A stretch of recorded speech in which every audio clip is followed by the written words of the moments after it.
my father's generation, divorce rate maybe in the single-digit figure. Yani it may be 2 or 3%, maybe. And if you hear about it, you know that there's something, Ya Latif, what happened? What happened? Now, I mentioned it before. This is USA statistics. 51%. In London, Ontario, it's 37%.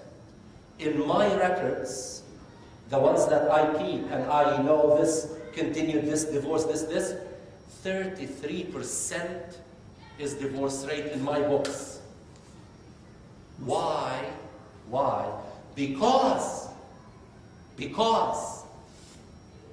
people who wanted to borrow their parents' attitude and forced them in North America, in London, in Canada, in the USA, it didn't work. I'm the man. Or, you know, people who started to say, you can't. I have to work the same as you do. I don't want to vegetate. My mother never said that to my father. Because the way they looked at it, division of labor, okay? Now there are new things now added without being able to keep the peace of my father and your father. The peace of your father and my father, I remember his peace. You know what was his peace? P-E-A-C-E. And also I can say P-I-E-C-E. His peace was, I remember as a child, because I said so. When he says, because I said so, that's it. That's it. That will bring peace. Because that was his peace. And we didn't think much of it. Today, you expect to use the same formula of marriage, the same as they did. They never recognized degree of education. They never recognized anything. His mother liked her. She had to like her. She had to like her, the mother. And then she will tell him, I found you a bride. I found you. That's it. It's okay. As you like. As you like. And then they got married, and it was fine. Because as long as his mother liked her, there would be peace. Now we continue to use the same thing today. Still the mother insists to like her under new circumstances and say, wait a minute. No. And he wants to deal with her according to his mother's wishes, according to his father's way of dealing with his mother, according to. It's not working. It's not working.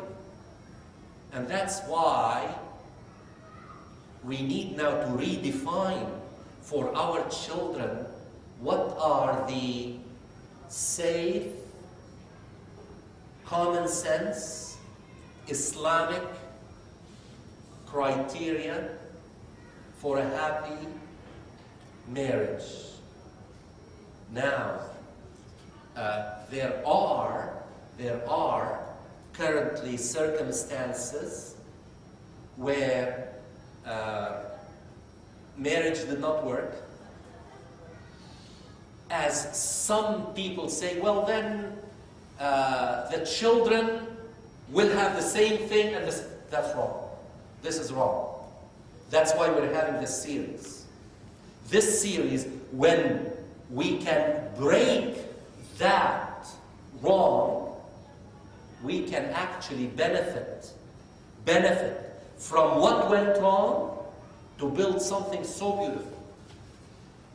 So beautiful.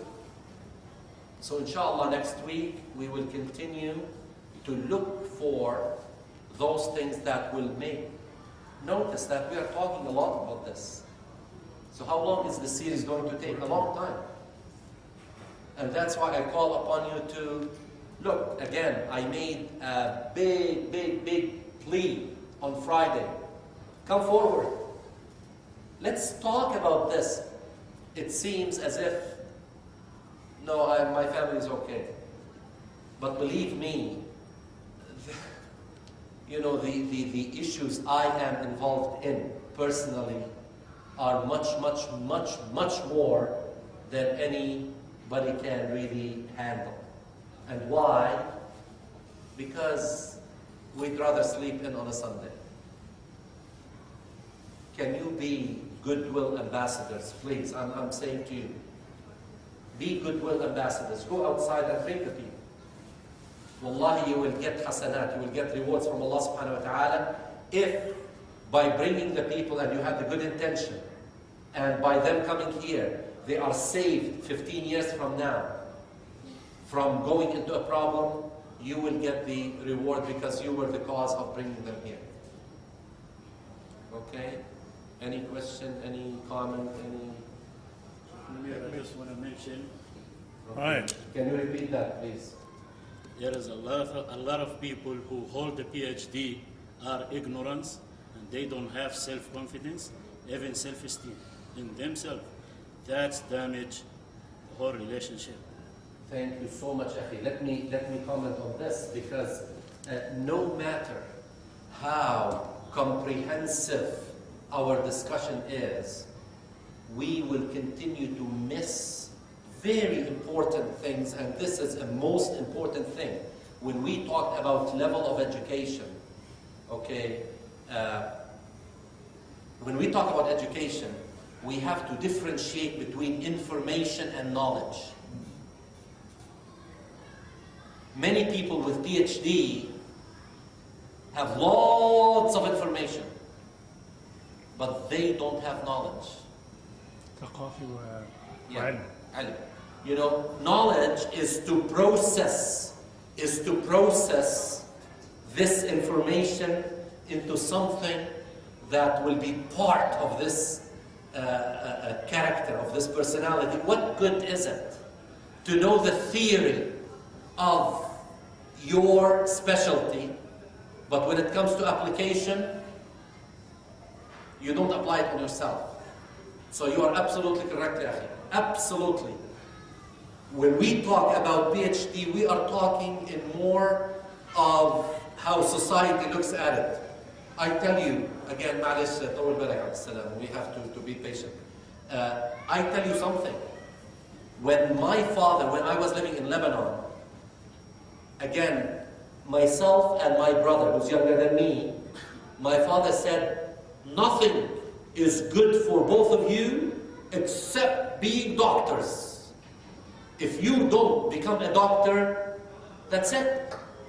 I was the obedient one, and I said, okay. I went into medicine. My brother was the rebel. That's his son standing right there. Okay. He said, no, I don't like medicine. He went into engineering. He didn't want to be a doctor. And my father was upset for quite some time. But later, you know, what we do with our lives, we have to prove ourselves. If we really became educated, or we just studied. You know, we can study as much as we want. But if we don't process what we study, that's no good. So yes, you're absolutely correct. We need to be qualified, educated human beings in order to proceed with that notion. Maybe next week you can elaborate on the pros and cons of the age difference, because you mentioned it without saying why. Okay, I said physical, but I didn't talk about anything. I said psychological, but I did not. Okay, so we will, inshallah, expand on why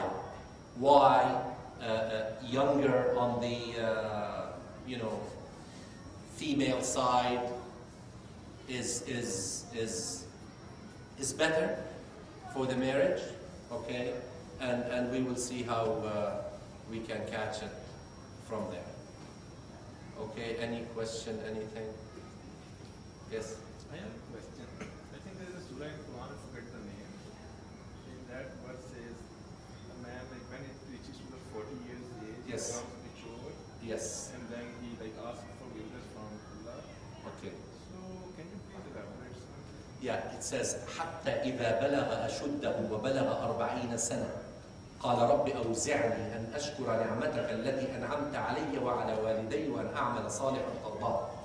Okay, that when the person, it's in Surah Al-Zukhruf, when the person reaches 40 years and reaches the crest or the peak of his physical strength and his emotional strength and his intellectual strength. Okay, this is registered in the Quran. Now that probably may be why Allah subhanahu wa ta'ala sent the revelation on Prophet Muhammad sallallahu alaihi wasallam when he became 40 years old. Okay, that by the way, I read an article, I forgot where they said that a chemist reaches his peak. I don't know if you have come across that article, that a chemist actually reaches the peak of his creativity at age 40, a philosopher at age 55, a historian at age, it was something, I read it with numbers, that a linguist at age this, people reach that peak of productivity and scholarship at different ages, okay? So this is registered in the Quran, and you know, we all know that as in Surah Al-Hajj, that all of us reach a peak, and then not only physically we start to go down, okay, but even mentally sometimes, لِكَيْ لَا يَعْلَمَ مِنْ بَعْدِ عِلْمٍ شَيْئًا, until the knowledge we have accumulated, not everybody. There are people who reach 90 years of age and they are still retaining, you know, good memory, excellent. And there are people who start to lose it. جزاكم الله خير. سبحانك اللهم وبحمدك نشهد أن لا إله إلا أنت نستغفرك ونتوب إليك. والعصر إن الإنسان لفي خسر إلا الذين آمنوا وعملوا الصالحات وتواصوا بالحق وتواصوا بالصبر. صدق الله العظيم.